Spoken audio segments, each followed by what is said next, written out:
அம்மா சொன்னாள் ஒரு முறை, ஒருத்தனுக்கு ரொம்ப பசிச்சுதான், பசிக்குதுன்னு நினைச்ச உடனே அவனுக்கு சோறு வந்துருச்சான்.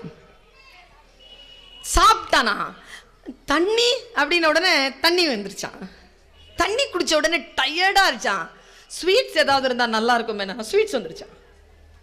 ஸ்வீட்ஸ்லாம் சாப்பிட்டுட்டு கொஞ்சம் தூக்கம் வர்ற மாதிரி இருக்கு அப்படின்ன உடனே கட்டில் வந்துருச்சான். படுத்துட்டான், கை கால்லாம் வலிக்குதே அப்படின்ன உடனே தேவதைகள் வந்துட்டாங்களாம் கால் கை அமுக்குறதுக்கு. தூங்கிட்டான். முழிச்சு பார்த்தா நட்ட நடு காட்டுல கட்டில கிடக்குறான், ஒரு மரத்துக்கு கீழே. உடனே பார்த்துட்டு பயந்து, நாய் நரிலாம் வந்துருச்சுன்னா, நாய் நரிலாம் வந்துருச்சு.